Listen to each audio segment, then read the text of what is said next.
সেইটা তোমরা বলো, কারণ তোমরা তো আমাকে চোর বলছো, মানে বুম্বাদা চুরি করেছে বলছো, তো আমি কি চুরি করব? আমি একটা কথা বলছি, এটা অ্যাক্টরের আইপিআর এর ওপরে কোনো রাইটস নেই।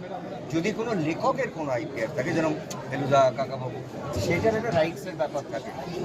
আমি অভিনেতা হিসেবে আমার কোনো রাইটস নেই। আমার একটা চরিত্র বাঁচার অধিকার আমার আছে, যে আমি কোন ছবিটা করব, এবং আমি সেটা পারিশ্রমিক নিয়ে করেছি। কারোর জন্য হয়তো 10 টাকা বেশি নিই, কারোর জন্য হয়তো 2 টাকা কম। কিন্তু আমাকে এরা পারিশ্রমিক দিয়েছে, আর আমার চরিত্র বাঁচার অধিকার। এখন সুমনের এগেনস্টে কিচ্ছু নেই। আমি এখনও চাই, কালকে আমি যেভাবে বুঝিয়েছি যে এই ছবিটা আবার করা যায়, এটার সাথে এটার কোনো মিল নেই। কিন্তু ও যে কোনো পয়েন্ট করে, তোমরা কত দেখেছো, তোমরা জাতিস্বর দেখেছো, নিরুদ্দেশ হয়ে যাওয়া দেখেছো একটা মানুষকে।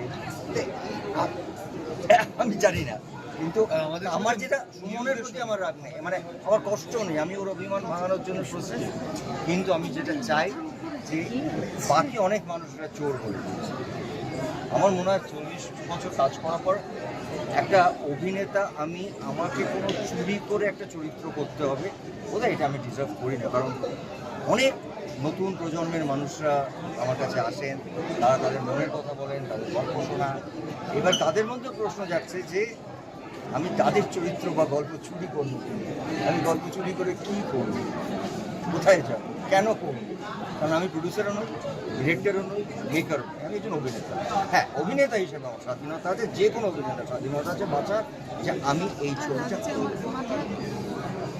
তাহলে কি অভিমানের হাত ধরে অভিমানটা রয়ে গেল? আমার সুমনকে আমি ছোটোবেলা থেকে চিনি, অভিমান ভাঙানোর কালকে আমি প্রচুর চেষ্টা করেছি, এটা আমার রেকর্ডে আছে। আমি প্রায় 40 মিনিট ইভেন্টের মাঝখানে কথা বলেছি বেরিয়ে। এই ছবিটা করতে কোনো মিল নেই। কিছু কিছু চরিত্র হয়, কিছু কিছু মানুষ ভাবেন তার সঙ্গে কোথাও 1 ইঞ্চি 2 ইঞ্চি মেলে, এটা সারা পৃথিবীতে হয়। তার জন্য আমি তো বলছি, আবার বলছি, আমি চ্যালেঞ্জ করছি, যদি কোনো কারণে ওর গল্প বা ওর স্ক্রিপ্টের সঙ্গে ওদের অভিমান ছবি, মানে আমাদের অভিমান, ওর ছবিটাও আমার ছবি, যদি ভবিষ্যতে কোনোদিন করে, এরকম তো আমি বলিনি করবো না।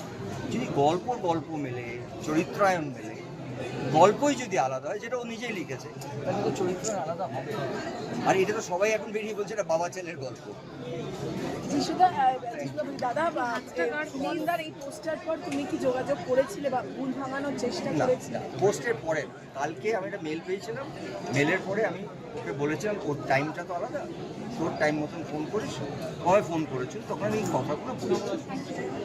Thank you.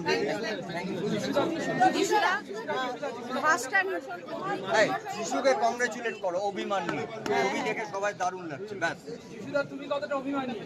একদমই নয়। কেন অভিমানী হতে যাবো কেন? মনে হয় আমাদের